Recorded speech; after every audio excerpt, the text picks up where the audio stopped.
Welcome to another episode on the HighLevel Experience Podcast. Our guest today is someone who founded and successfully exited 2 companies across 2 continents and managed complex engineering projects at tech giants like Apple and Meta. His career is a masterclass in resilience and versatility. He's a former second lieutenant in the Army National Guard, fluent in multiple languages, and holds a secret security clearance, believe it or not. But what's really important to know for all of you guys listening and all the high levelers is that my guest today is also a true powerhouse of innovation and adaptability, blending entrepreneurial grit with technical expertise. These days, the founder of A-List Media and host of the Alister Show, he empowers agencies and businesses with cutting-edge media strategies and content. A true high-level superstar, he signed up 100 sub-accounts in just 4 months, making waves in the SaaSpreneur community. Ladies and gentlemen, please welcome to the show, Alister Shirazi, aka the iPhone surgeon who can fix it all.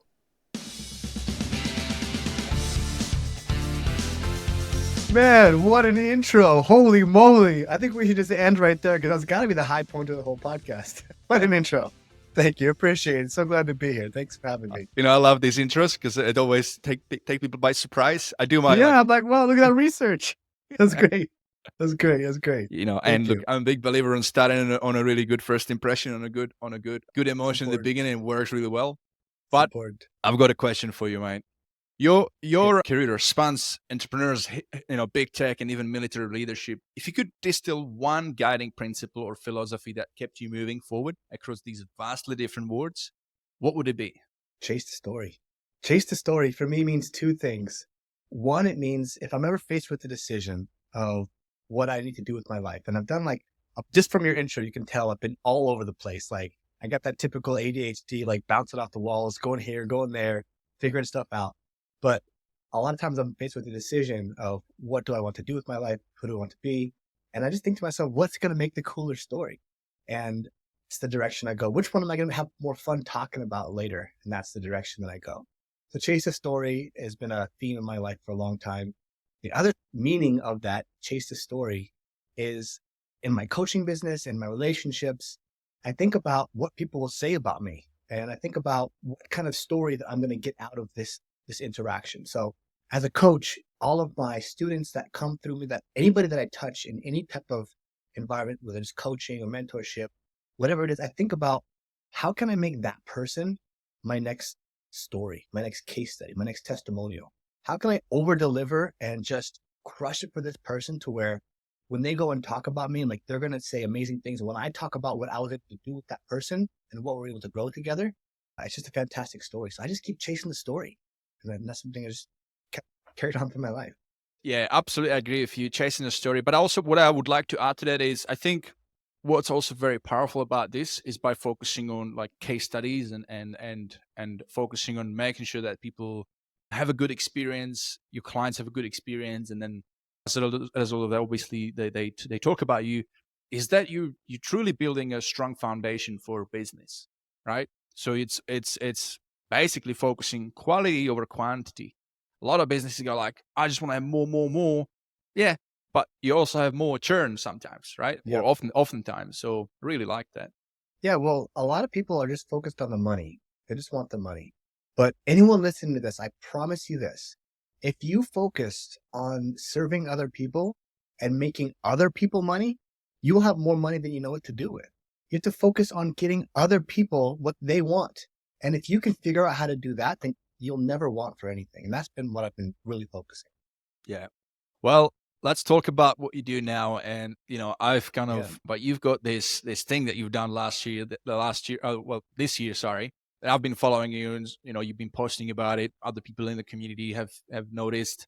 You've managed to grow your SaaS really, really quickly. And, you were sort of sharing a journey. You had this big whiteboard that you were coloring up a bit of a dial. Tell us about that, man. That's really, Sure. Yeah. Okay. So I wanted to grow a marketing agency and I was kind of having trouble with that. And at some point I kind of pivoted to the SaaS model, getting clients. And I kind of started to get some traction. I think at one point I gained like 26 clients in a month and I thought that was pretty cool. And I posted in the Go High Level group, like what I was doing. And then Sean Clark, CEO of Go High Level, he commented on my post and he said, "Hey, if you keep this up, I'll be able to hand you the award myself in October."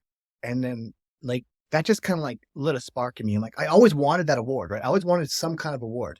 And then I realized like, okay, it's in October and the deadline's in September. So if I hustle really hard, I could probably make it. And the challenge was so that it was just hard enough to give me that push of adrenaline that I really needed, to where it's like, if I try really, really hard at my current rate, I might just make the deadline to qualify for this award. And like, yes, an award is arbitrary. It doesn't mean anything. You don't get any money. You don't really get anything from it. But something about having that tangible goal of getting 100 accounts, going up on stage, meeting the CEO of Go High Level, getting my award in a time frame that most people aren't able to do. And I had to like really just push myself to get it before this deadline. It just lit a fire under me. And I tell you, it's so cool when you get a challenge that is just out of your reach, but potentially possible if you give everything your all. And that's exactly what this was for me. So I'll just give a quick backstory to kind of explain what happened. So I was trying to launch my marketing agency. What happened was I was doing the typical model where it's like I would run ads, book a sales call, and then try to sell them on some kind of marketing plan. The problem with that was I wasn't having much success. As we know, cold traffic from Facebook can be kind of tricky to master. So what I started doing was I was booking calls. People would, so let's say I had 8 booked calls in a day. I would only get like, say 50% of those people to show up. And of those people that showed up, very few of them were actually qualified. So what I would get is, let's say I have 8 appointments in a day and only like 2 or 3 qualified clients. So I have a full day booked up for like 2 or 3 qualified sales presentations. And that was just not fun, because every single day I'd have one after the other, full entire days. I didn't know how many people were going to show up. My days were just completely stacked. And I was burning out and I wasn't having fun. And I heard this quote one time, and it's like, if you wouldn't do it for your whole life, don't do it for a day. And so I had to figure something else out, because that wasn't working. Yeah. So what I decided to try was a webinar. And I was like, okay, at the very least, even if I don't get 1 million people on the webinar, if I get 5 people on a webinar, I would rather spend 1 hour selling to 5 people than 5 hours selling to 1 person, because of the no-show rates and the lack of qualifications. And like that logic just made so much sense to me. And so I ran a webinar, and my first webinar, I got 16 sales at $97. And I was like, dang, that was fun. Like I just got like such a rush from it, and it was like really fulfilling. And it's just like, boom, 16 or $1,700 in 1 hour. Like, boom, that's fun. Let me do that again. And then I read a line from Russell Brunson and said, if you do a webinar every day for a year, you will have a 7-figure business. I just thought about that, and it just would be unreasonable. It would be unreasonable for me not to have a 7-figure business if I kept this for a year, and for me not to have a 7-figure business. And so I started I committed to doing webinars every single week. And every single week I was bringing on new clients. So this is fun. Like every single week I'm bringing on new clients. But I got impatient because my timeline is ticking, right? I only got a few, like a month or 2 left before the deadline to qualify for my 100 clients. And so I was like, I don't want to wait a week to my next webinar. Like I want to do a webinar like today and tomorrow and the day after, every single day. Like I am in a hurry. I'm in a rush. I need to push this. Like, what do I have to do to make this unreasonable that I would succeed? That would be unreasonable for me not to succeed. A webinar every single day. So I went from doing 1 webinar to a webinar every single week to a webinar every single day. And like crazy things started. I just became a beast at webinars. I became good at webinars just because of the reps I was putting in. I was getting sales just about every single webinar that I was getting. And more importantly, because of the reps that I was doing both on the webinars and then the upsells after, like I'll talk about in a second, I just was getting good at this. I started getting good at the webinar, started getting good at the coaching, fulfillment side, and everything just started coming together. So it really took about 3 months or so. I say 4 months because the first month I did like 1 or 2 webinars that month. It took about 3 months to get 100 clients for my SaaS business, getting people paying me $97 to $497 per month on my Go HighLevel SaaS business. And if I could, do you mind if I go into the business model? Because I think people will really find it interesting. Yes, please. Yes, 100%. Because I mean, just before we get into, what I'm really interested to know personally is when you have such a fast growth and it's, sudden and fast, how do you handle the fulfillment? But you're probably going to cover that as part of the whole concept. So go ahead, mate. So here it is. Okay. First of all, I'm a big fan of Russell. Okay. This is like my Bible. Okay. Mm-hmm. If you guys are interested in doing webinars, like learn from the source, this is like your, like, don't come talk to me for coaching. Don't come talk to anybody else until you read this book and listen to the audiobook. Okay. Just kidding. You can come to me and talk to those me. guys listening. So if you can't see this, what Alister's showing, it's a book of Russell Branson. It's the Expert Secrets. Expert Secrets. Secrets. Yeah, exactly. Expert Secrets. He's got a couple of different volumes. So is that that's the title? Yeah, this is the title, Expert Secrets. And basically this is a lot about selling one-to-many. And in fact, it goes through slide by slide. You can see like slide by slide, exactly what each slide should be, and breaking down the webinar, the model for the webinars, like everything. It's really good. So here's the business model. It's super interesting. So Russell Brunson and a lot of these webinar guys, they'll tell you to do high ticket. You have to do high ticket on a webinar, $2,000, $1,000. Okay. Maybe it was fear for me that kept me from doing that because I didn't want to pay for all this traffic to show up on my webinar and have nobody buy. So my philosophy in marketing in general is I want to start as easy as possible and then add in friction along the way. I learned that from sales. Like I want to start easy, get them to agree with something easy, and then kind of like add in friction as you go. And my marketing tactics is the same. It's like, I want to start with like low friction lead generation. And then like, if I'm getting too many leads, I can always add in friction later. I can always increase prices later, but they get the ball rolling, right? And then you can always add in friction later. So out of fear or whatever it is, I didn't want to do high ticket on my webinar. I thought no one was going to buy. So, but I had this idea. Okay. If I could sell somebody something for $97 and then in that package per month, and in that package is included an onboarding call, well then that person, and that onboarding call is basically a sales call. Well, then that person is basically paying me $97 to come to a sales call. And I was like, dang, that makes so much sense. Think about this for a second. You're paying me to be on a sales call, right? You paid me money. Now you're going to come to a sales call. So what happens is one is now I'm only talking to buyers. I'm only talking to people that gave me money. No more of this like free strategy session stuff.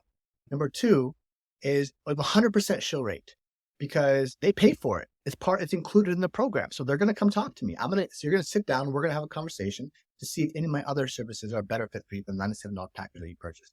And then three, I'm talking to buyers because buyers are buyers, right?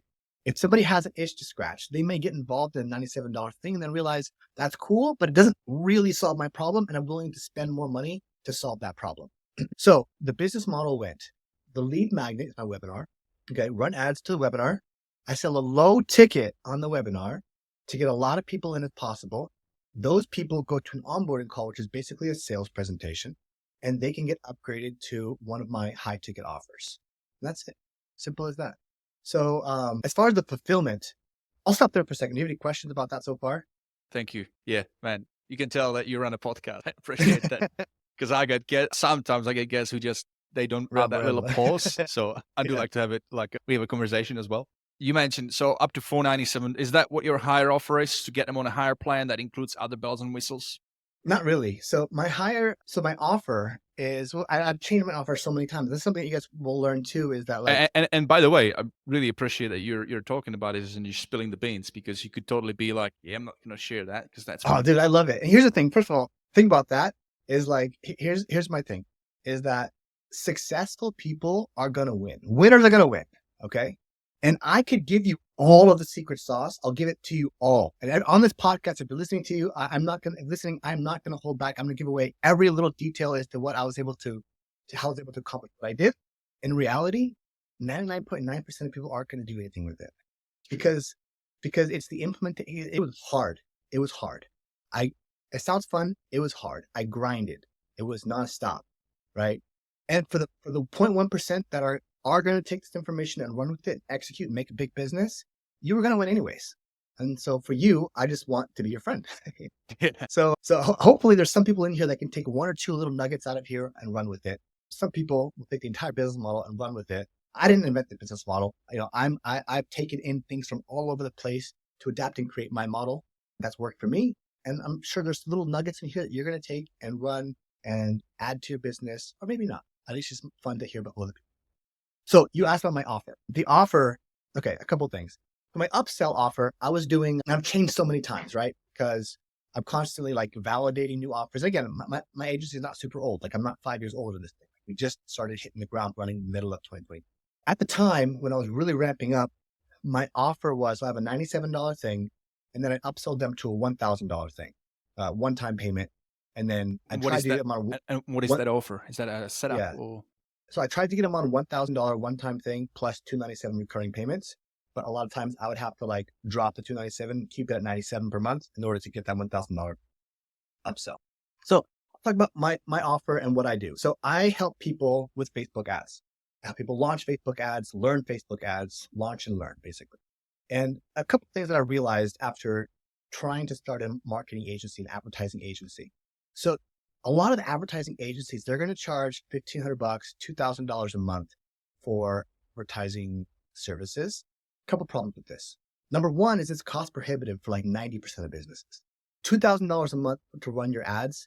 Like if you're spending less than like 10 grand a month on ads, probably shouldn't be spending $2,000 a month on an ad agency. If you're spending $2,000 a month on an ad agency and $2,000 a month on ads, then whatever your ROI would have been, it's now cut in half. Yeah. Does that sound fair? So by the exact same ad spend, if you learned how to do this yourself, you could double your ad spend working on your own than you could working with an ad agency. That's one. Number two is we all know 90% of the work is done in the first month. So why are they charging you the exact same amount every single month, month after month? It doesn't make sense. It's not advantageous to the business owner. And that's why there's such high churn in this industry. The other thing is that they're really focusing on the top 10% of businesses that have a lot of money to spend on ads. But the way I see it, if there's a whole blue ocean of business owners that want to run ads but can't afford to spend $2,000 a month on an agency, those are my people because I've been there and I've had to figure it out for myself. And I wish I had someone like me to help me shorten my learning curve. And if I had that, I would have gotten to where I am much sooner, much faster, because I wouldn't have had to pay for the experimentation, the trial and error, the delays while I'm trying to figure this all out. So if I could reach those people, the ones that the fancy high-end advertising agencies don't even want to touch, if I can create an offer that's advantageous to them to get them results, then they're going to be super helpful. It has a huge market. So my offer, the $97 per month thing, and I've actually since gone away from the $97 per month to the $297 per month. Now I'm now doing a $297 per month on my webinar. I used to offer what did it include? And so it has to be scalable. If you're going to do $97, it has to be scalable. What did it include? It included Go HighLevel software. It included my online training showing you how to set up your Facebook ads and training on learning Facebook ads. It included a one-on-one strategy session with me, basically a sales call, but also providing some value as well. And then it included weekly group coaching. So we have group coaching calls. You can ask your questions, learn about Facebook ads. I give a different topic each week. And then we had like a community also, which started off in WhatsApp and now we moved to Go HighLevel. And that's it for $97 a month. Great deal. Like the one-on-one alone with me is probably worth, more than $97. The Go HighLevel alone is worth $97. The group coaching alone, $97, easy, right? So all those things compounded. Plus there's like other bonuses like Canva templates and a PDF with viral hooks, like some bonuses I threw in there, right? That was it, $97. And then on the strategy call or the onboarding call, I say, listen, what you've got is great. This is going to get you where you want to go. But if you like, I have a different package, which I can actually help you. You don't have to go through the training. You don't have to, log, you don't go through all that. Let me just set it up for you. I'll set up your ads for you, one-time setup, and I'll show you what I'm doing. So that way you're going to be able to run your ads moving forward. Okay. It's $1,000. Boom. Easy. No brainer offer. Like, why are you going to sit in front of the training? You don't want to do that. And I realize there's two kinds of camps of people. Ones that really want to be the Facebook ad ninjas. They want to be the experts in the Facebook ads. Mm-hmm. The other people, I just want to grow their business. And so if you're in this camp here, let me just set up your ads for you. $1,000, right? Better than paying $2,000 a month for the rest of your life. Yeah. Hey, I bet you that's where most local businesses are sitting at anyway. They just want it local 90%. Mom and pop shops. They just want to be able to bring the dough home. Mm-hmm. Exactly. So I've since modified. That's my old offer. Okay. I've since kind of modified it a little bit. I now have a really cool offer that I've never seen before and something I created out of my creativity. and it's something called Done With You Meta Ads. Okay. Done With You Meta Ads. What is it? Number one, you get training, online step-by-step walk through how to launch your ads and like overall marketing strategy, and not some crazy long drawn out course. It's just the simple essentials of what you need step by step. Number two is you get done for you ad copy. So the words you use are very, very important. And so let us handle it. Let the professionals handle it for you. We will write your ad copy, not just like the description, but like every single word that needs to go into your ads, the headlines, the call to actions, the lead form details, like primary text, the description, everything. We write it all for you. We also give you done for you ad media. Okay. So you're going to get the course, the online training, you get the ad copy, and you get the ad media, done for you ad media. The ad media will either create a photo or a video that's made for Facebook ads specifically for your business. So if you have any kind of videos or photos, you send them to us, chop them up, edit it, transitions, captions, put it into a Facebook ad in the right format, the right length, so that you can just copy and paste it right into your campaign and launch your ad. Now, on top of that, you also get ongoing support. So weekly group coaching, you get online community, all this kind of stuff to help you actually optimize and, make sure you troubleshoot your ads moving forward. So you get the online training, you get the ad copy, you get the done for you ad media, and you get the ongoing optimization and troubleshooting support. Okay. But on top of that, what you get is a 4-day ad launch challenge. So starting on Monday, that's what I always say, right? Today's Thursday, we're in a webinar. Starting on Monday, we'll have an ad launch challenge, 4 days designed to get you into momentum, kickstart your success, and you work hands-on with me, and we'll launch your ads in 4 days. On top of that, you get this amazing software called Go HighLevel, absolutely free. For free, you get the software, it's yours. You buy this package, boom, you get all that stuff plus the software absolutely free. And that's it. So to recap, you get the online training, you get the done for you ad copy, you get the done for you ad media, you get the ongoing optimization support, you get the 4-day ad launch challenge. And as a bonus, you're going to get the Go HighLevel software absolutely free. And that's the offer that I'm pitching right now, $297. And then I have bonuses if you prepay 3 months. And then we have opportunities for upsell, for coaching, if you need additional help that we can talk about on the onboarding call. That's my offer. Here's what I love about this is, reselling HighLevel just on its own. It's hard. There's more and more people doing it. It's really low entry and it's really becoming a commodity. So by you selling everything else and then you're just saying, hey, and by the way, this is for free, even though you could have easily said, and also part of the subscription is this, you just said, no, this is just like a free, but subscription is $297. So it is it's just, it's a psychological trick in a way, but the value is obviously there. Let's face it. Did you notice what I was doing though? This value is really stacking. Important. Value stacking, guys. Works is genius. It.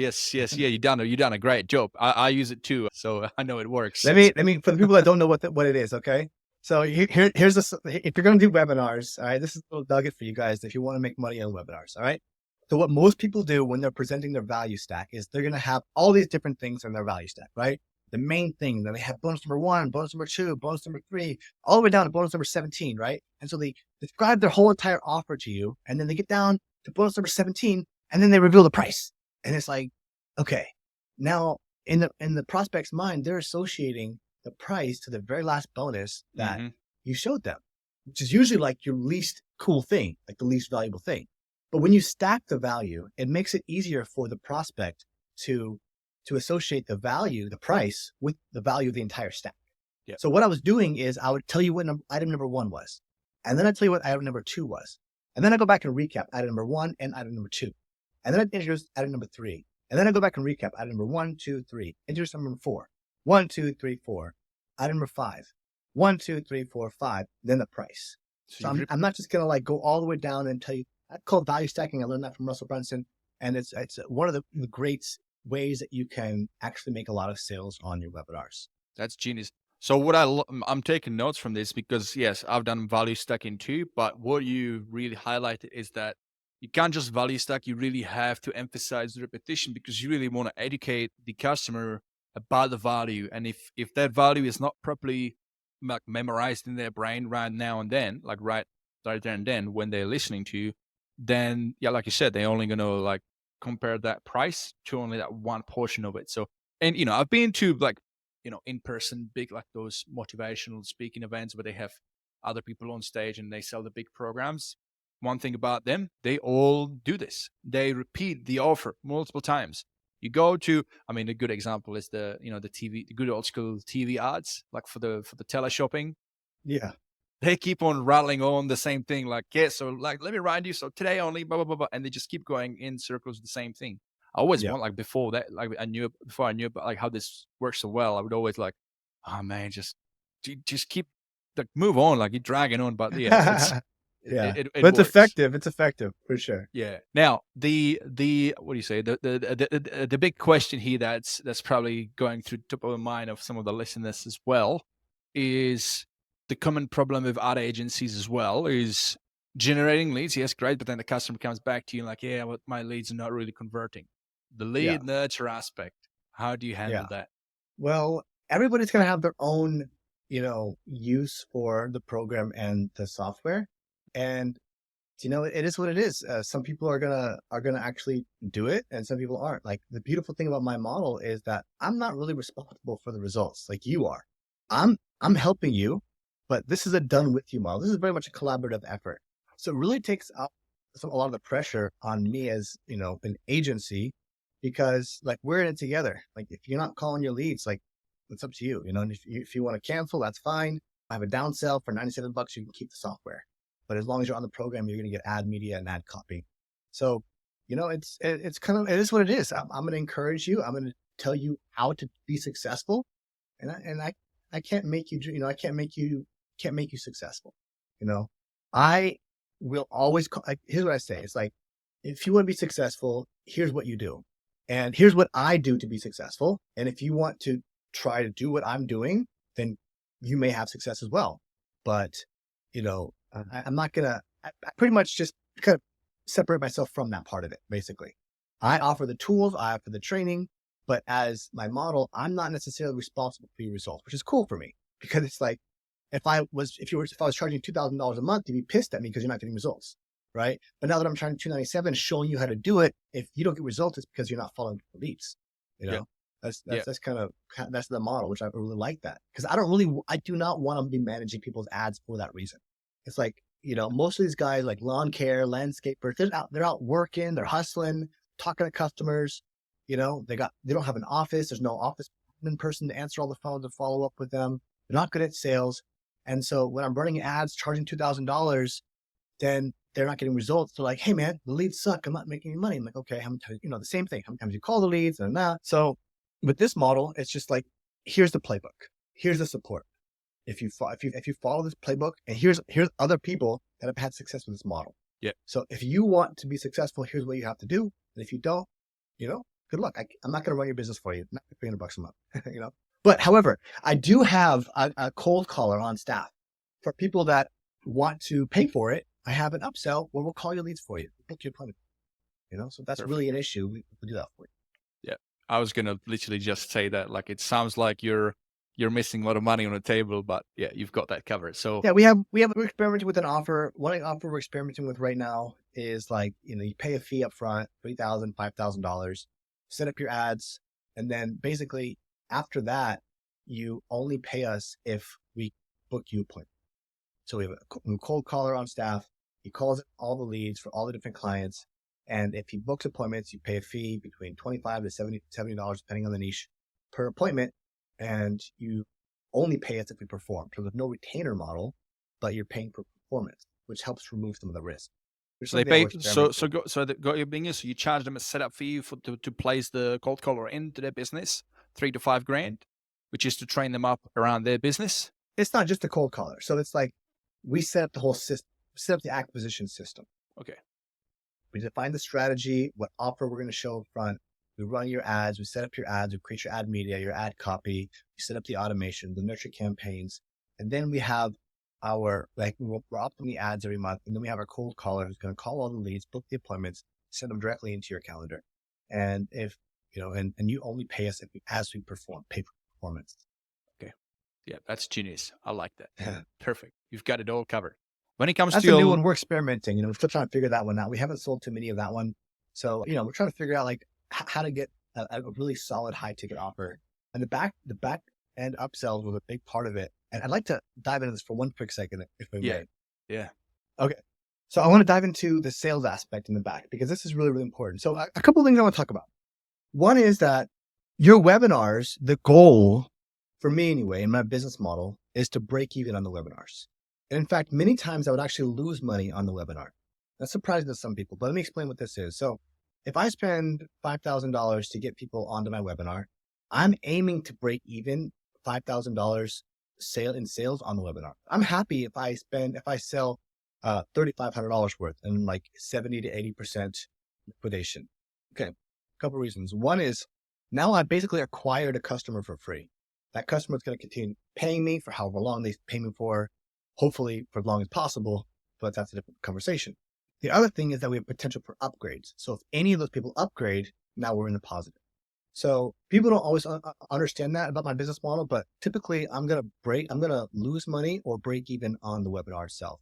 And then the money is made on the recurring revenue and the high ticket upsells. So if you don't have high ticket upsells, or if you don't have retention, then this business model isn't going to work for you. And it may take you a lot longer to actually, make money or break even. So the back end upsells are extremely important. And what I realized is I always consider myself pretty good at sales, but when I first started, I was having a really difficult time upselling anybody. And when I finally got this part right, that's when I had the confidence to start scaling, because the numbers started to make sense for me. So instead of like losing a few $100 or $1,000 on each webinar after the sales and after acquisition, I comfortably say that I know if I put $1 in, I'll get $2 and $3 out in the first month, and then the recurring revenue. So when I nailed this one part, like everything changed. And it was like freaking night and day when I started doing this one thing that I'm about to tell you. I used to get on the sales calls and I tried to be the expert. I tried to show people how smart I am, how good of a marketer I am, how I can be a great consultant, what it would be like working with me. And I wanted to tell you how great I was. And I couldn't close anything, nothing, almost nothing. And one day I was reading a book. It was actually a Gym Launch by Alex Hormozi. And I was reading about his sales process. And he said that he has every one of his clients, prospects, answer 17 questions in the sales process. I started going through his questions. I'm like, holy shit. These questions are genius, because instead of me telling the client these things, the client is telling themselves and telling me what I want to tell them. For example, it was like some of the questions include Vit, what is it about right now that's got you taking action? Why not next week, or why not next month? Customer would say, I can't wait any longer. I'm tired of being broke. I need to make something for myself now. Feel that? So instead of me saying, Vit, you're broke. You need to get something happen right now. Family needs you. Let's go, Vit, let's go. You tell me those things. Who is this idiot? They don't know me. Exactly. It makes no sense. But if I ask you, it's like, and Alex has another analogy. It's like, if I tell you to get on the scale says you're fat. I'm not saying you're fat. So how can I get you to tell me the things that I would want you to know? Number one is why are you doing this right now? What is it about right now that has got you taking action? Or do you feel like you would get to where you want to go faster if you had an expert helping you along the way? Or are you more of a do-it-yourselfer? Of course, I'd go a lot faster if I had someone helping me along the way. So there's these 17 questions, and I tailored them to be the business marketing type niche. And at first it was awkward. I was asking all these questions and I was just listening to them. But the craziest thing started to happen. I just started closing sale after sale after sale after sale. And I went from being so rare that I would close a sale that I would do a dance after every sale and I have a Zoom call, to I wouldn't even get a dopamine hit anymore, because I would just, it's what I need to do.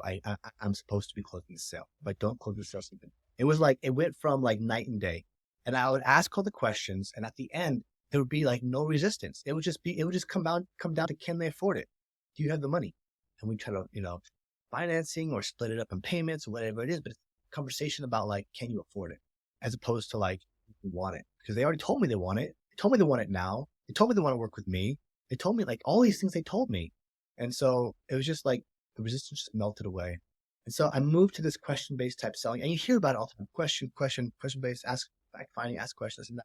But it never really clicked for me, because you hear this stuff, but sometimes it doesn't really click until you actually like see it in the works for yourself. But when I started changing that from like me trying to be a consultant, an expert, a know-it-all, kind of person, to me just diving deep and asking these questions in a particular format, it was just like night and day. And at that point, that's when I started having confidence to do more and more webinars, more and more money into the marketing to get people on the webinars. And because I knew it was like, I've done it because I've already had all these clients come through, and I know what my upsell rate is going to be. I know what my close ratio is going to be. I know what my show rate is going to be. And it's just math. Like, it's just math at that point. And that's what was really fun. Yeah.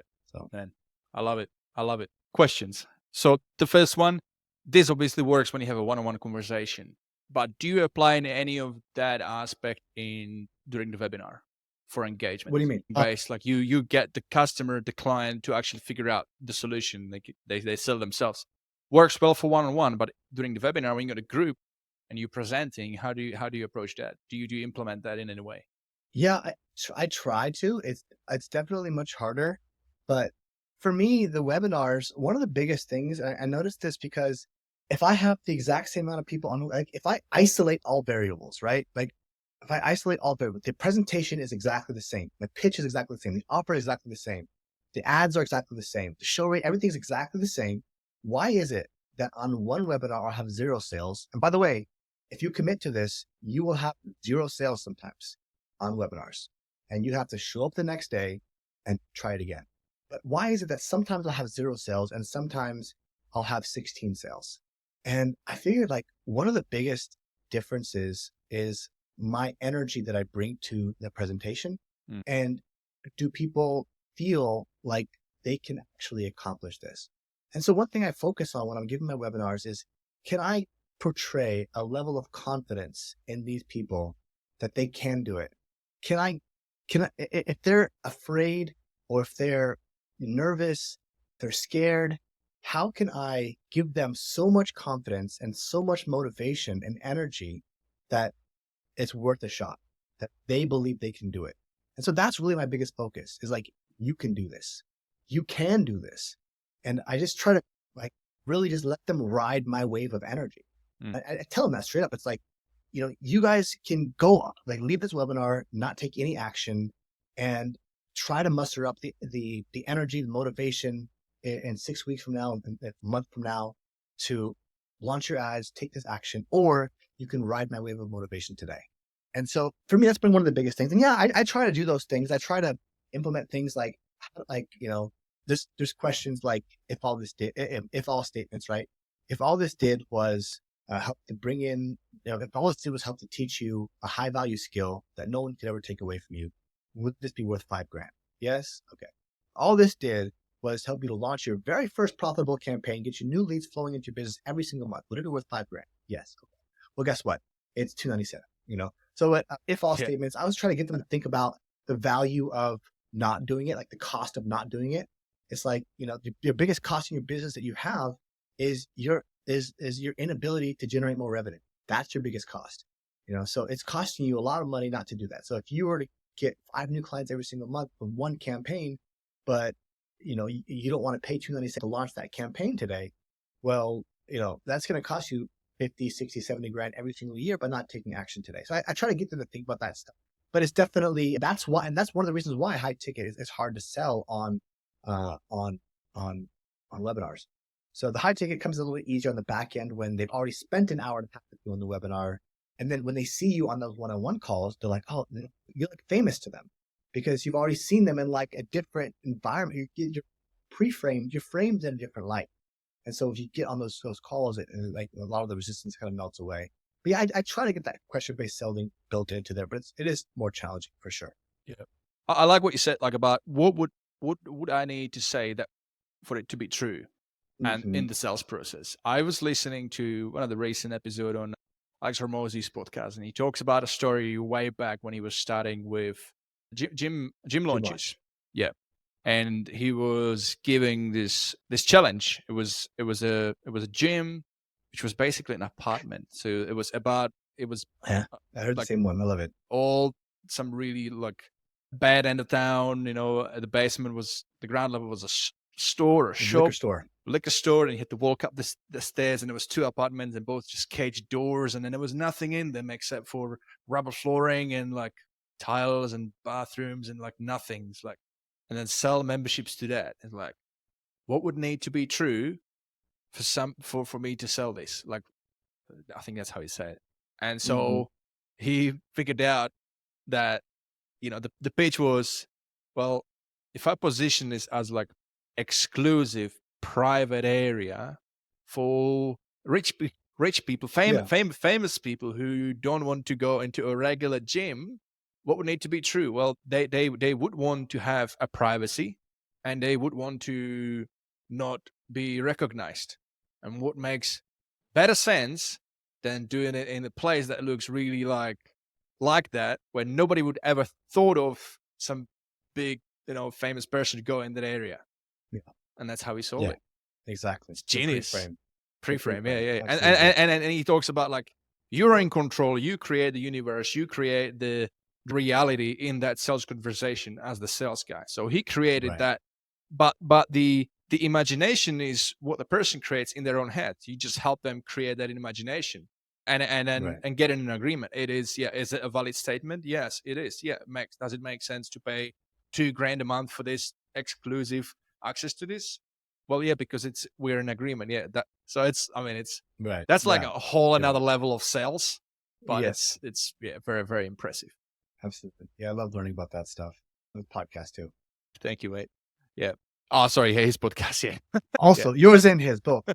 So, man, you spilled some beans. I've got one more question on that topic, and then let me move on, because I'm really interested to know like a bit of a backstory as well, like how the transition. But with the webinar, so what's your like proven strategy for generating traffic to the webinar, to getting people sign up? Facebook ads. It's as simple as that. Facebook ads. With as much money I'm spending on Facebook ads now, I should explore other advertising avenues, but it's just working for me right now. And so I'm just pumping it. Like, I started off spending like, let's say 20 or 50 bucks a day. And as I understood the math behind this, and as the math held true over time again, I just kept scaling up the ads. These days I spend, $2,000 a day on ads, and I'll probably spend, $6,000, $7,000 for ads on one webinar on Facebook, purely Facebook. I guess the interesting story that people might find interesting is I was doing landing pages for a while, sending people to a landing page, and they would sign in, and it was great. I think I was doing like $7 or $8 cost per lead, and everything was fine. One day, the lead cost just skyrocketed. It went from $8 to $12 to $17 to $24. And then at the same time, like, I had hired a salesperson, and he wasn't really working out and closing deals. And so like the whole business model just went to shit. And like, luckily it happened right after I had gotten my 100 clients, and that was like my main goal. So I took like a little breather after that, and like, I got to figure something out. So about 5 or 6 webinars, like, everything went to shit. My lead cost went crazy. And like, that just blew up the whole business model, because we weren't profitable on the front end or the back end. And so what I did was I went back to lead forms. I typically mostly use lead forms for marketing because they're easy to set up, autofill, all that kind of stuff. So I went back to lead forms. My lead cost went back down to like, $7, $6, $7, $8 per lead. And then everything went back to normal. So my business almost kind of blew up because I couldn't figure out how to get my lead cost back down, which was crazy because it was the exact same ad, exact same landing page, like nothing changed. But my same lead cost went from $8 to like $24, like overnight.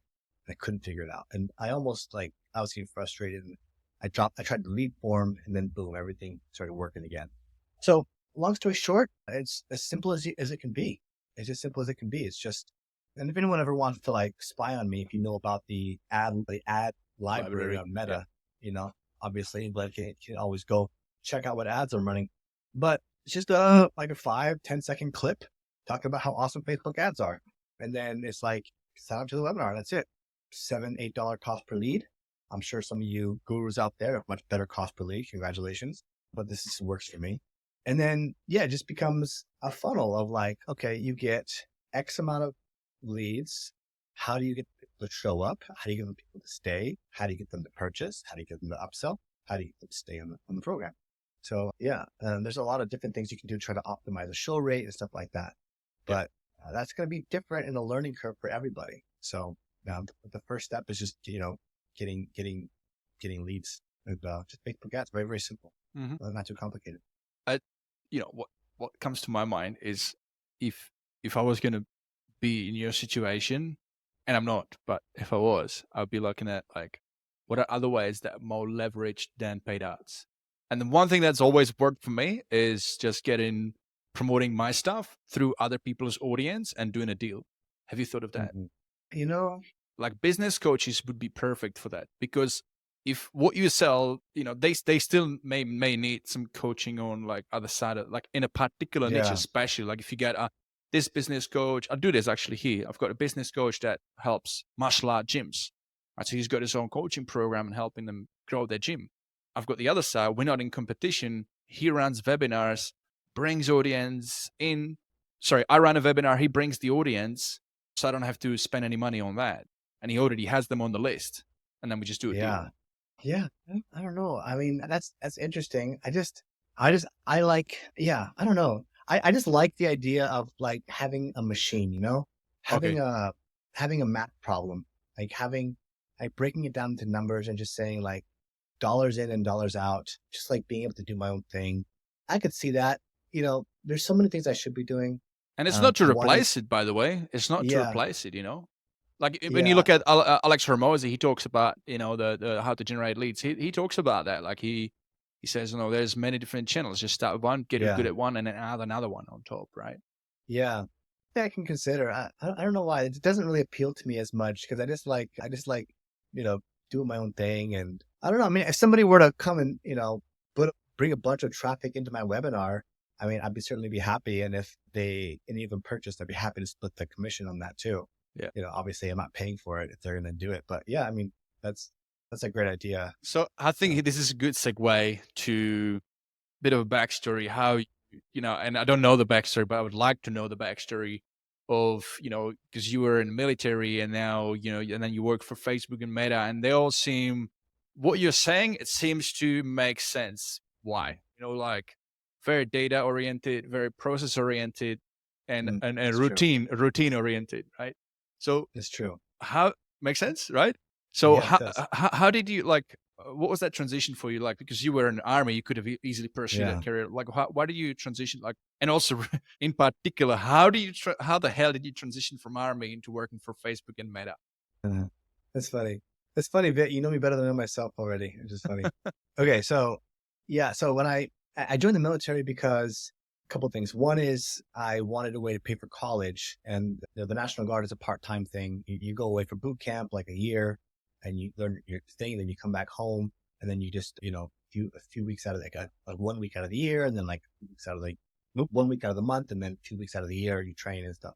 And you could still kind of go to college. And so I kind of joined to have them help me pay for my college, and also just to have that experience, that discipline and learn and stuff. And it was a great experience, something I recommend all young men, even women, to do themselves. So when I came out, I finished my college, but while I was in college, I was repairing iPhones. So I had this business called the iPhone Surgeon, and I was a full-time student, and I was training the National Guard, and I running this business, doing a bunch of stuff. But I eventually sold that business because it's just like, it's a small business. I didn't want to live in that area forever. There's like, never going to make any real money. And just like, this was fun. I enjoyed like starting it up, and then I just kind of like sold it to my manager. And by the way, guys, for shits and giggles, I highly recommend you check out Alister's YouTube video from way back. I found it. I'll see if I find a link. I'll put it in the show. Oh, the pitch? Yeah, the pitch. The elevator pitch? The iPhone fixer pitch. Yeah. Oh, man. Yeah. Yeah, that was fun. That was fun. That was an entrepreneurship challenge or whatever, like a competition. Yeah, and I won some money for that. That was pretty cool too. A little Alister. So I sold that business, and then I went to Brazil. I was like, let me go hang out in Brazil for a couple months. A couple months turned into like 4 years. I couldn't imagine like coming back home and like searching on Craigslist or Indeed for a job when I was like chilling on a beach, training jiu-jitsu in Brazil. Like I just couldn't wrap my mind around that. So I'm like, I'm just going to stay in Brazil. Cost of living is lower. I got some cash saved up from selling my business. I'm just going to, live here for a little bit. Met my wife and I even stayed there while we waited for the visa process and stuff. And then, so I was there for like 4 years in Brazil. While I was in Brazil, finding a way to make money, I accidentally kind of grew this other business. And it was an iPhone repair business, kind of similar, except it was a little more high tech. We had like, all mobile, no brick and mortar store. And then it was time for me to go back to the United States. Like I wanted to have the comforts of home. And so I found someone to buy that business as well. And like, I sell this business too. And they bought that business. They came back and I had a hard time finding a job because I had no corporate experience. I had a master's degree in business. I had an economics degree. I had run my own business, 2 of them, and sold them, which I thought was like enough. Like everyone's going to want me, right? No, because I don't have any corporate experience. It's really challenging. So I found a company that was kind of like doing iPhone repairs, like on a national scale, like they were funded and all this stuff. And so I got in as like a kind of like a project operation person, like project management kind of thing. And I got to develop my skills there. I taught myself how to code. I would go to night school. They had a free community college. I learned programming and just like going to night school and like learning online and stuff. And I kind of started branding myself as like technical project manager because I had the project management stuff. I had like business owner type stuff. And then I had the technical stuff. I taught myself Python and programming. And I started implementing some like automation stuff. This was before even go high level. And so implementing automation stuff for our business. And so I started branding myself as like a technical project manager. And those are the types of positions that I was applying for when I left that company. And then pandemic hit and somehow, some way, like I got contacted from Facebook about a role. And they have these project manager, they at the time that, they have these contractor positions where you start to work as a contract for these different companies. So I started working at Meta as a technical project manager and I learned a lot there. And once you have, by the way, for anyone listening that wants to like have a cushy job in tech, like project manager is the way to go because it is the easiest freaking job. Like you literally just take notes, like plan stuff out, communicate, like you're kind of like the glue that holds everything together, like kind of like the quarterback, but everyone's actually doing the work. You don't really do anything. You just like make sure stuff gets done. Okay. Super easy and pays well. They pay me like 130 grand, 140 grand, something like that. To work from home remote. That was like a 12-month contract or something like that. And then that contract ended. And then once you have that on your resume, you just get hit up by everybody like in the tech industry to be that kind of a role. So I was like interviewing for all kinds of different roles for all these different tech companies to be a tech project manager. And then Apple hit me up and I was like, this is fucking cool, like to work for Apple as a project manager. And so even though they weren't the highest paying, I wanted to have that experience of working at Apple. So I got a job there and eventually they wanted me to go back into the office. And I said, I'm not moving back to the Bay Area because I lived there for a while I was in the tech industry. I'm like, no, thank you. I'm not moving back to the Bay Area. And so I quit in early 2022. And ever since then, I've just been on this journey to start my own business. And I started my pressure washing company. I grew that the very first year. We went pressure washing company to about 450K. And then that was 2023 and 2024. We're about 550K, something like that, close to 600K. Our second year in business. And I basically grew that company using the strategies that I teach. Facebook ads, lead nurture follow-up, like database reactivation, like the simple stuff, like just the basics that most people aren't even doing right.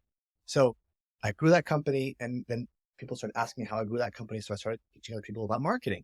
And that's how I got into this like marketing agency space. I'm like, I can show people how to grow their business using Facebook ads.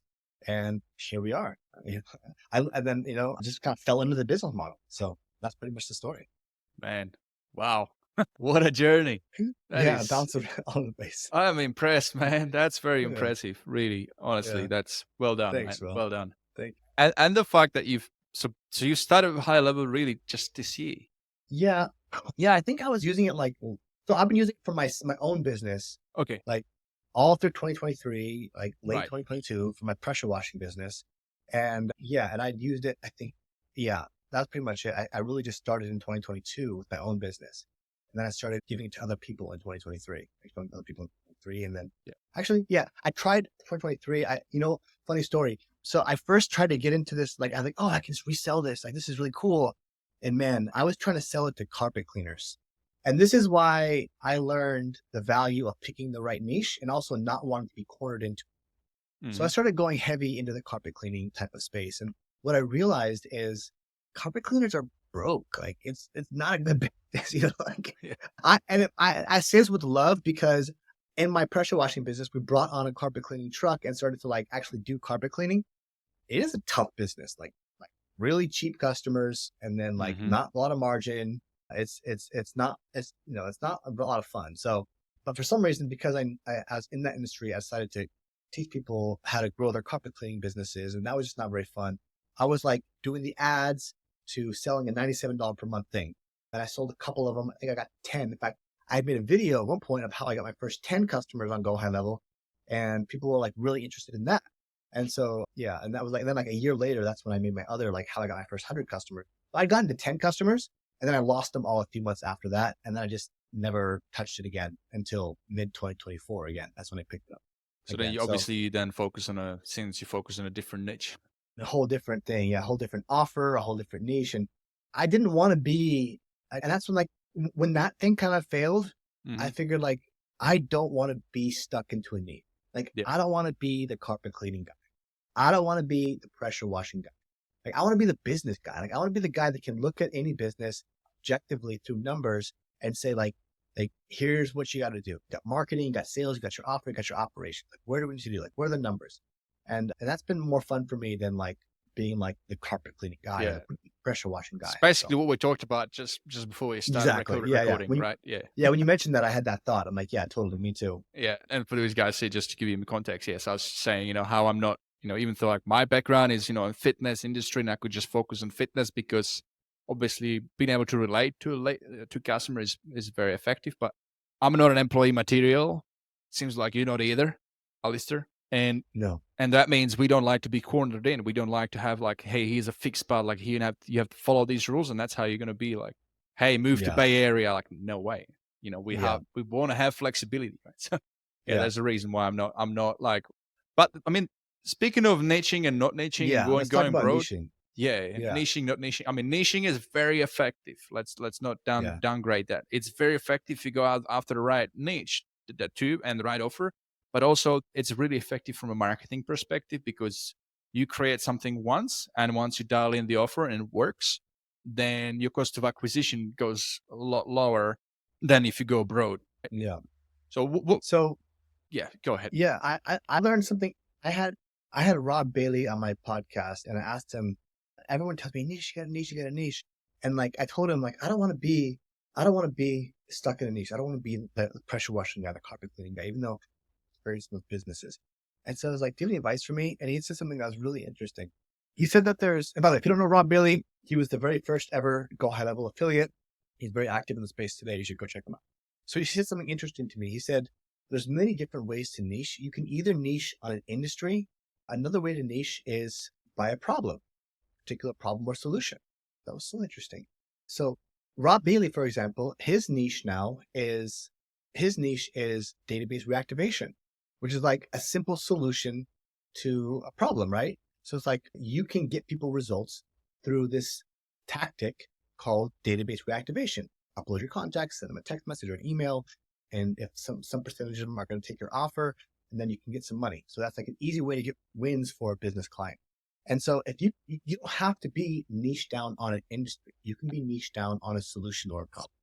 And think of that pitch. It's like, hey, like with the reactivation, like, hey, so what do you do? Yeah, we help businesses to like make sales like now without any ad spend, as long as they have a list.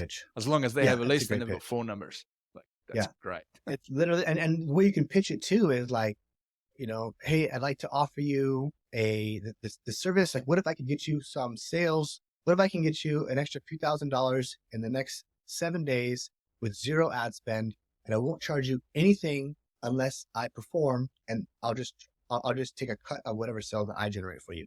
It's such a no-brainer offer. And like, if the person has a good list, you take that list, you upload it to their Go High Level, you send out a text message or an email with some kind of offer. Some percentage of them are going to take you up on that offer. Boom. They make $5,000, $10,000. You make 10% of that. And then you got a client that's going to stick with you for life. Now you can sell them the software or other marketing service. It's really great in. Yeah. Yeah. No, it's awesome. Yeah. So the other thing about niching, and I struggle with this all the time because of how many times I hear it. So we don't have a niche right now. We'll service anyone that wants our help and that we believe we can help. With the exception of e-commerce, I don't really touch too much e-commerce. I have experience in the service and lead generation type business models, but I am considering niching, but not to the point where I'm going to niche my company, right? Like some people's companies are all about this particular niche. The martial arts people, the real estate people, the insurance people. And there's a lot of value in the niching. The value in the niching comes in that you can create play from A to Z that's going to solve specifically the problem that this avatar has. So I can give you the landing page, I can give you the ad copy, I can give you the offer, I can give you the sales pitch, I can give you the SMS follow-ups, I can give you email nurture campaigns, all specifically for a martial arts studio. Whereas if like you are random, like a different business, and you come to me, now we kind of have to like create a game plan.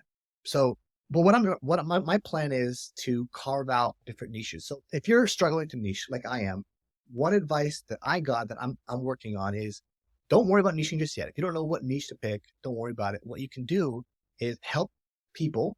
And then if there is one type of client that you're getting really good results for more than other people, then you just kind of work with that client and build out a playbook for that client and as much as possible. And then once you have that playbook, you can go find more clients like that. So my company, A-List Media, we have a few different niches that have been doing well. So all I got to do is like make new ads for those niches. And then when I speak to them, like here's the playbook. We have everything from A to Z to help you out. So that's kind of my game plan now, is to carve out a little niche within my business, but not like change my business based off of one niche. Yeah. And so that's what I was getting to. I was going to add to that is like, how do you approach like building your website, like a front for your SaaS business, right? Because if you go, well, I'm just talking in general, right? Oh, so, yeah. Because you could have a homepage that is super niche specific, but that's your homepage, like that you really cornered yourself into that. Yeah. Right? Yeah. What I'm bigger fan. I was just going to quickly mention that I don't even have a website. Like I have a website, but like all of my sales come from the webinar. So I don't even try to get people on my SaaS, like on a website. I don't even have a website actually. Wow. I may have one, but I don't even really use it or all my sales come from my webinars. So it's an opportunity for me there for sure. I love this. Okay. So guys, if you're listening, here's a guy who managed to hit 100 new SaaS customers in 4 months without a website. So I have a checkout page, but that's pretty much it. Yeah. That's no fancy SaaS website. Well, there you go. That's a big one. That's a big one. There's so many of us like waiting until everything's perfect, everything dialed in. Yeah. You know, I'm myself included. I'm one of these people, a bit of a nerd, and like just perfection kills my progress. But there you go. It works. Because like literally I was going to say like, yeah, you could have a homepage that's like niche specific, or you could have more generic homepage talks about the solutions. And then you can still always have a dedicated sales page per each niche. That's run true. Traffic to that. Yeah. It's a bad thing. But realistically, like very few people are going to buy like without some kind of intervention of humans, right? Without some kind of sales call or consultation. Like I don't think anyone's going to go to my landing page, pay $297 a month or $97 a month. Those like very few people are going to. So I'm not going to waste my time on that.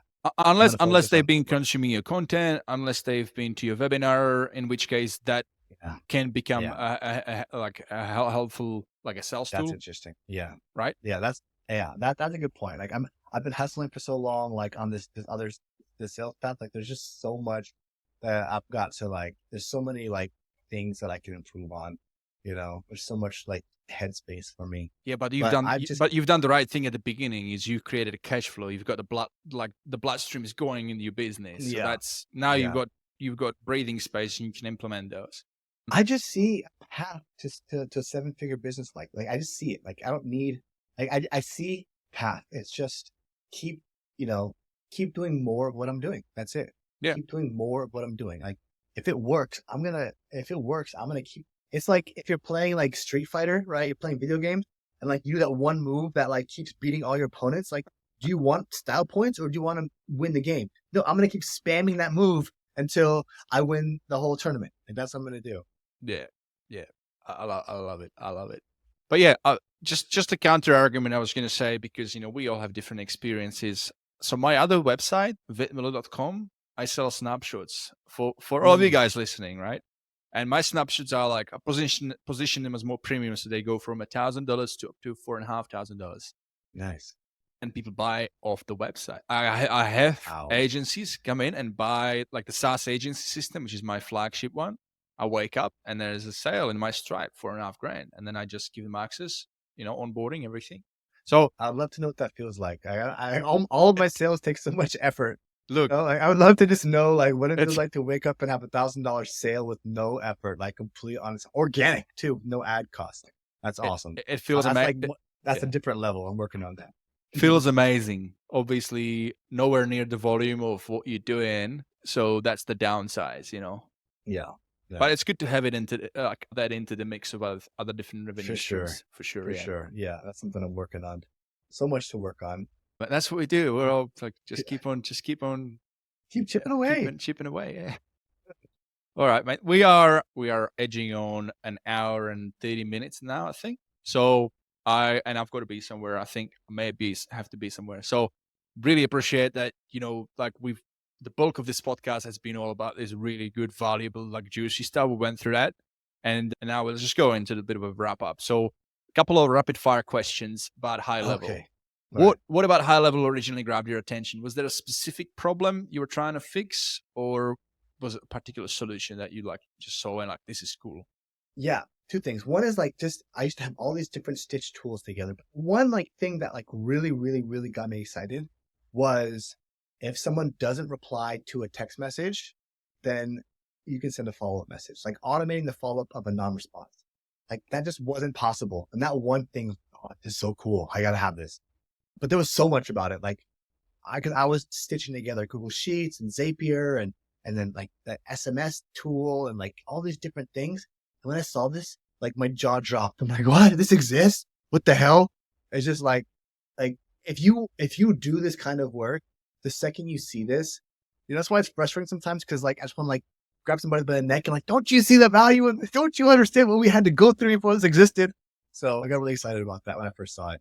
Yeah. I think it was a similar experience for me as well. If there's a new feature, HighLevel feature. Sorry, let me start again. What new a HighLevel feature are you most excited about right now, and why? Probably the voice inbound AI, because it's a new market that people haven't heard about. It's sexy, it's trending, and also a real value. I think about, if you guys don't know, inbound voice AI, somebody calls your business, you can have an AI assistant answer your phone, take information, and take different automated actions. I see this in barbershops, massage therapists, all these people, owner operator businesses that can't necessarily answer the phone all the time, but they're missing out on money. And the missed call text back is cool. Inbound voice AI is sexier. And it's going to be a really easy sell. I haven't even started selling it yet. I don't even tell people about it yet. I need to work that into my presentations and in the offering, all that kind of stuff. That's how new it is. But I'm really excited about that.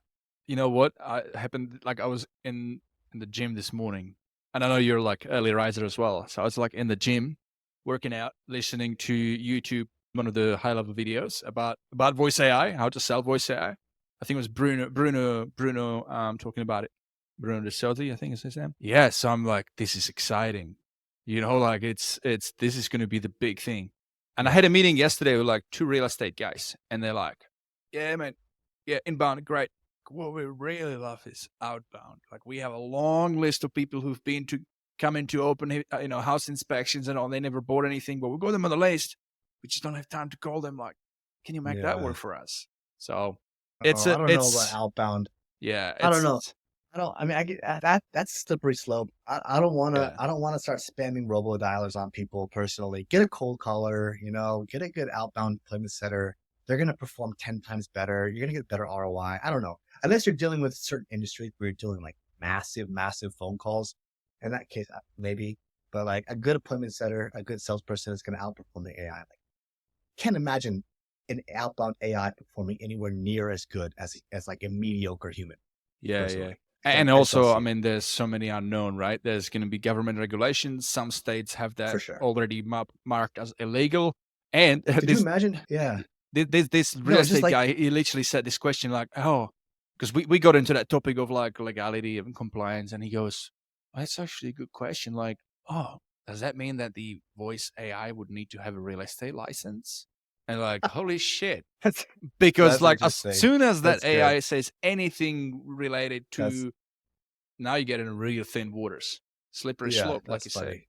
But I mean, it could probably pass the AI. I mean, it could probably pass the real estate exam like tomorrow. Like no studying required to get Yeah. that real estate exam.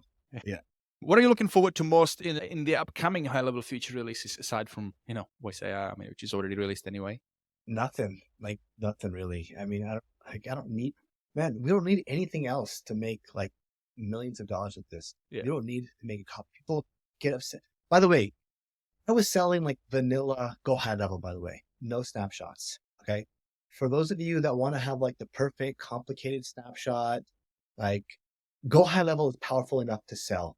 It's already valuable, so it does a job. It's great as it is. Like they're going to keep coming out with new stuff, but don't going to overcomplicate it. It's so powerful and useful as it is. Just go sell it.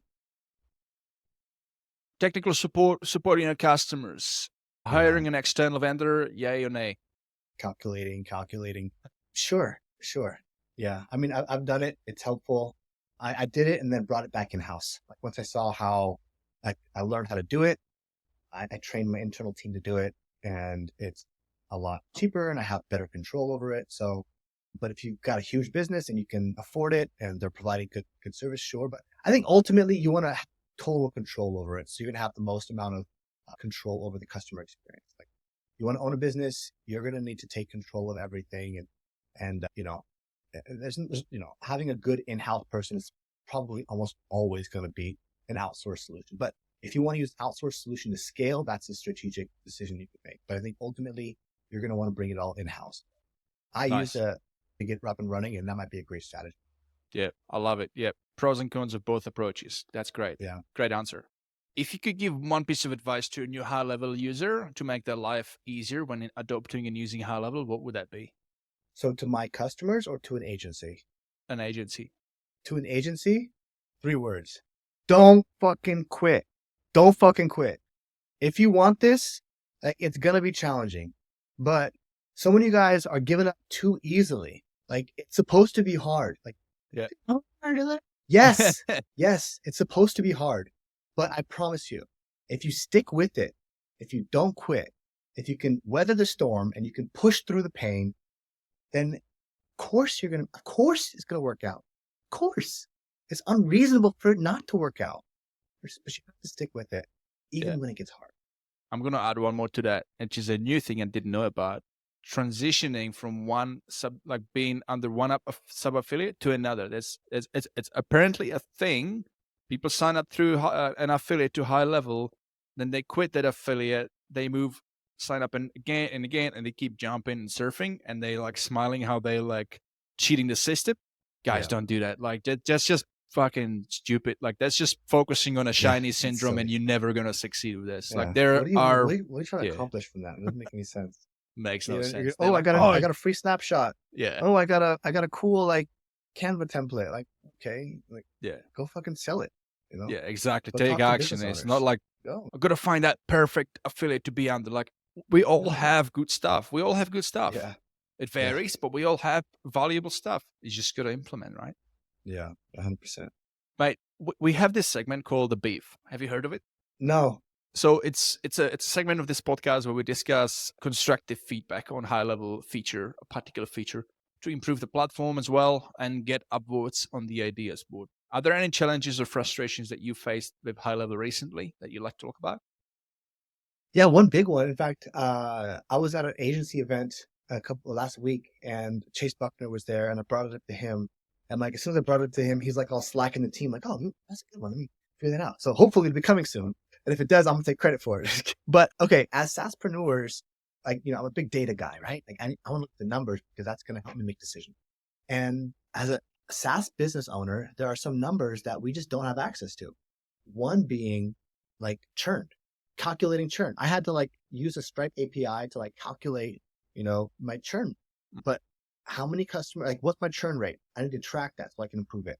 And then like, all things around like data around SaaS business, like what's my lifetime value per customer? What's my average lifespan per customer? So data around SaaS, like what else? It's like, yeah, all things around the business model of SaaS, like the data and dashboard analytics for that. I'd love to see that. I have it now, but it's sloppy. It's like not really good looking. It's like hacked together using the Stripe API. I imported it into the dashboard. So I have it, but I'd love to see it native. The other thing is, go ahead. What do you think about that? I agree. I 100% agree. There should be even just like a key KPI indicators like logins, like having visibility onto logins. Who's logged in recently? Which one of your customers logged in? And and set up a threshold. So if somebody hasn't logged in for 3 days, flag that up so you can give them a call and say, hey, what's happening? You haven't logged into your account. What do we need to do to help you to like start using it again? Or things like that. You can be proactive. Proactive. Yeah. 100%. Yeah.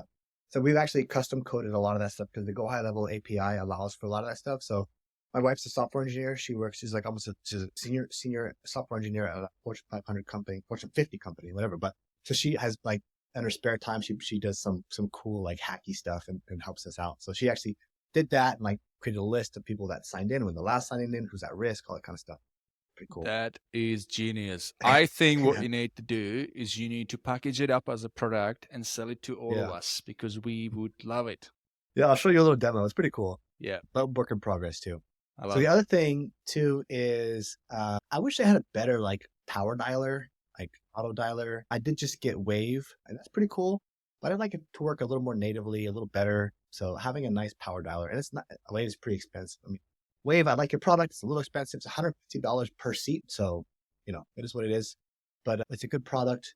But I'd like to have a nice power dialer built in. I spoke with Chase also. He said that there is a basic power dialer that you can actually use, but I haven't played around with that. Like you do like the manual actions. I didn't know about that. But that's what it is. So, yeah. But I haven't checked into it recently. But what the downside of that is, it's going to be people are added into it through workflow actions. But I haven't checked if you can do it in bulk, because if you just want to like do it now and just set up a list and then just go bang, bang, bang, it may be there. I have to check. Now, this one is more for, this one is for you, but also for the rest of you guys listening. We have this 3 under 3 segment where we share 3 impactful stories in under 3 minutes. So one story, like each story it's a minute long audio recording that you guys can submit through HighLevelExperience.com website. And it's basically for you to have a shout out about you, your agency, and what you've done for somebody else. And the whole idea is to inspire other high levelers with what's possible. So do you have like a quick success story of a client that you helped, and what result, as a result of helping them, what impact it had on their lifestyle? Yeah. So I got a few of them. Let me think of what one of my favorite one is. My success stories are typically around like running people's Facebook ads for them. There's just one guy in his very first 2 weeks, we got him 25 new appointments for his lawn care business in the very first 2 weeks. Wow. And that pretty much paid for, like a year's worth of, my fee and his and the software. So, and it sounds like kind of whatever, but like if you can get someone just those little results, that can literally change their lives. And so something like that, I have another client who was working with an ad agency, and he was getting like $25 cost per lead. We brought it down to $8 cost per lead. So the exact same ad spend, we tripled his business in his very first 12 months, very first month, we tripled his business, what it was prior, just by, using our strategy. So it's cool to just be able to have that kind of impact on people. Yeah, pretty much it. Yeah, I love that. Yeah, that's exactly the idea of this segment, guys. So please, if you have something like that's inspiring, please share it. You just submit it and we'll share it in the next episode. I haven't been getting many of these, so yeah, if you know anybody as well, please share and pass it on. Sure. Couple of last questions just to wrap it up. What do you wish you had known when you started your SaaSpreneur journey? I wish I understood the ops portion of it. Like when I hit that like stride of asking questions instead of like trying to be the expert on a sales call. Like if I knew that from day one, I would have moved a lot quicker. There's that. The other thing is another one maybe. Also, just knowing about webinars, knowing that webinars exist, knowing that they're a valuable type of acquisition method and how powerful they are. And I wouldn't have wasted time trying to do one-on-one calls for me personally. Yeah, leverage, definitely. All right, this one's going to trip you up a bit, but I enjoyed asking these questions. Good. There's two. We're all humans. No one is perfect. What are you not very good at? What am I not good at? Let's see. I think I just wish I had, and some people may laugh when they hear this, but I wish I could do more work. So some people from the outside, like say I'm a hard worker and I do a lot and I do have a lot of output, but at the end of the day, only you know if you are giving your 100%, and I'm nowhere near giving my 100%. And to some level that actually really, really bothers me. You know, there's this phrase that hits me every time I hear it. It's the definition of hell is on your last day on earth, who you have become, who you are meets who you could have become. Last day on earth, who you are meets the person that you could have become. And that just hits me because I'm like, if I were to give my 100% effort every single day, then I would live up to my potential and I would be the person that I could possibly become. But I know deep down that I'm not giving my all because of distractions, because of lack of focus, because of laziness, because of procrastination, because of vices, because of whatever it is. So just knowing that I'm not living up to my full potential and my ability to, and if I could focus more and I could work harder, then I could get a lot more done. So yeah, I want to, increase my output and just, something along those lines. So. Yeah. Ambition is good. Healthy ambition. I mean, the answer is in the question. Like I said, we're all humans. No one is perfect, right? Yeah. Tell me something that's true that almost nobody agrees with you on. Agrees with me on. Man, I'm not going to think about this one. I'm not sure about this one. I may have to think about it. What are some examples of people I've thought of before? Tripped you up on that one, didn't I? Yeah. Man, well, you tripped me up. I can't remember. Okay. Nothing from top of my mind. It's a new question also. I haven't been asking that question. I've got a guest that I've asked that question in the previous episode, which I'll be editing shortly, so I'll know. Yeah, I'm gonna have to think about that one. I don't have one off the top of my head. That's all right. I got you there. That's a pass. Let's move on. Fair. Well, we're at the end. Okay. So this is like, take your space now. Like, this is your sport. What would be your advice for the listeners of this podcast that you'd like them to walk away with after listening today? And then after that, anything else you'd like to leave on the pattern advice? On the what advice? Oh, on the leaving note. Okay. Yeah. The one thing I think that you have to understand is that you're not going to get it right on the first try. Like, you're just not. But if you can pick up on signals that you're doing the right thing, then you have to keep going. And it's like, if what you want to get to is here and you're here and we're like on a timeline here, right? As long as you're getting closer, like it's a mathematical law that as long as I'm getting closer to this line every single day, I will eventually get here at some point, right? At some point. So all I have to do is keep making steps closer to that goal. Now, the variable becomes time, how long it takes me to get there. And we only have a finite amount on this earth. And so if you can do things that are going to collapse your timeline down, then you're going to be able to get there faster. But so those two things, it's like you have, am I doing things to get me closer to my goal? And I can get these signals from the universe that, from whatever, like I'm getting sales, I'm getting leads, I'm getting good feelings, whatever it is. If I'm getting closer to my goal, then if I keep doing that every single day, then of course you're going to win. Of course you're going to achieve your goal. And don't be afraid to buy back your time. Don't be afraid to work with a coach. Don't be afraid to find a mentor. And because the reality is, if you work with a good coach and a good mentor, they're going to collapse your timeline. So That's it. Just if keep doing things, taking that feedback, and if you're making progress, then you will eventually hit that mark. You can't keep going and count, and like think on a long enough horizon, all your little bumps in the road, all of your little mistakes, they all just become a rounding error. Like, you mess up, you spend $1,000 on ads and you got zero for it. Oh, who cares? Because in a couple of years, you're going to be a millionaire. And $1,000 is going to be a rounding error. So that's why you have to keep going. Like, if nothing else, to make sure that little error that you made, actually makes it worth your while in the future. So just keep going. Like that's the biggest thing, is that people just give up too quickly. And like especially in the beginning, when you're figuring stuff out for yourself, you might not have it all in the first go. So it's okay to just get started, imperfect, massive action, and correct course along the way. Man, I love it. And if I can, yeah. And the last thing I have to say is that, I have full videos on YouTube about webinars. I made a video how I went from 0 to 100 clients in 90 days. And then I have another video just put out about webinars. So you can feel free to check me out there. Would now be an okay time to talk about the offer that I have for your guests? Oh, yes, 100%. Yes, let's go into that. Okay. So if you've made it to this point in the podcast, you're probably pretty interested in growing your business and growing your agency. I am not selling anything. I am very much focused on building my own business. But at the same time, I wanted to provide something of value for Vit's guests and anyone that's interested in this kind of webinar stuff. So Vit it's going to put a landing page. I think it's the HighLevelExperience.com/Alister. Is that right? Yeah, that's what we'll do. Yep. Okay. And then I'm going to give you guys a free playbook for my webinars. It's just a little playbook I put together for a few clients that that had asked me to teach them about webinars.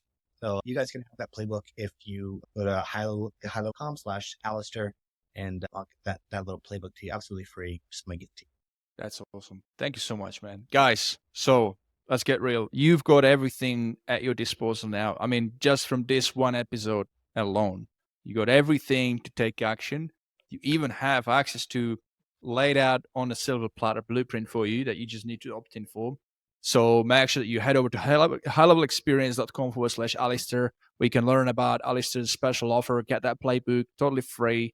I mean, you got everything to gain, nothing to lose.